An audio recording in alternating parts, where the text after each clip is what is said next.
সাতক্ষীরার সরকারি উচ্চ বিদ্যালয়ে বাংলা শিক্ষক গাজী মমিন উদ্দিনের থাপ্পড়ে কানের পর্দা ফেটে গেছে এক শিক্ষার্থীর। এ ঘটনায় বিদ্যালয় কর্তৃপক্ষ তদন্ত কমিটি গঠন করেছে। ভুক্তভোগী শিক্ষার্থীর নাম আরিফিন রিফাত। সে প্রবাদী শিফটের অষ্টম শ্রেণীর ছাত্র। অভিযোগে জানা যায়, অসুস্থ অবস্থায় গত ৩ আগস্ট স্কুলে আসে না রিফাত। ক্লাস চলাকালীন অসুস্থতা বেড়ে গেলে সে এক বেঞ্চে মাথা রেখে কিছু সময় শুয়েছিল। অভিযোগ অনুযায়ী বাংলা শিক্ষক গাজী মমিন উদ্দিন বিষয়টা না জেনেই তাকে ডেকে নিয়ে কানে একাধিক থাপ্পড় মারেন। এতে রিফাতের তীব্র মাথা ব্যথা শুরু হয় এবং কান থেকে রক্ত বের হয়।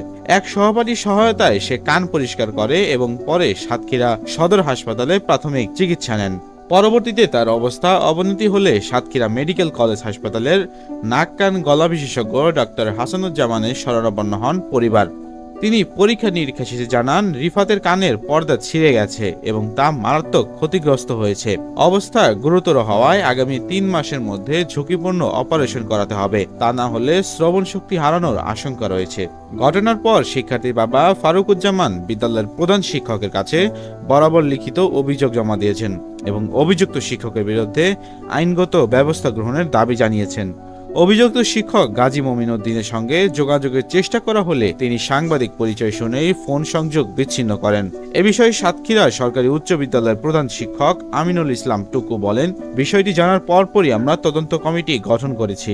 তদন্ত প্রতিবেদন পাওয়ার পর শিক্ষা বিভাগের বিধি অনুযায়ী ব্যবস্থা নেওয়া হবে।